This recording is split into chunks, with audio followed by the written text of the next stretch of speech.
ub'silū وہ سونپے گئے، گرفتار کیے گئے۔ ماضی مجہول، جمع مذکر غائب۔ They are given to destruction. Past passive، plural masculine third person۔ اعوذ باللہ من الشیطان الرجیم وذر الذین اتخذوا دینهم لعبا ولہوا وغرتهم الحیاة الدنیا وذکر به ان تبسل نفس بما کسبت لیس لها من دون اللہ ولی ولا شفیع وَإِن تَعْدِلْ كُلَّ عَدْلٍ لَا يُؤْخَذْ مِنْهَا أُولَئِكَ الَّذِينَ أُبْسِلُوا بِمَا كَسَبُوا لَهُمْ شَرَابٌ مِّنْ حَمِيمٍ وَعَذَابٌ أَلِيمٌ بِمَا كَانُوا يَكْفُرُونَ۔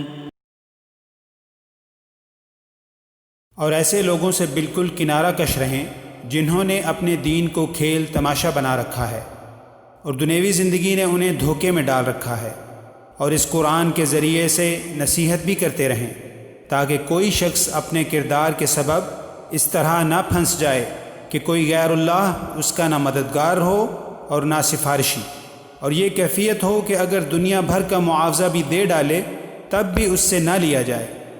ایسے ہی ہیں جو اپنے کردار کے سبب پھنس گئے، ان کے لیے نہایت تیز گرم پانی پینے کے لیے ہوگا اور دردناک سزا ہوگی اپنے کفر کے سبب۔ And leave those who take their religion as amusement and diversion and whom the worldly life has deluded.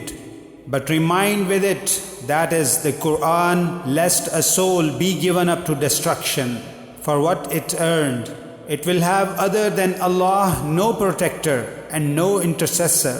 And if it should offer every compensation, it would not be taken from it. That is that soul. Those are the ones who are given to destruction for what they have earned. For them will be a drink of scalding water and a painful punishment because they used to disbelieve.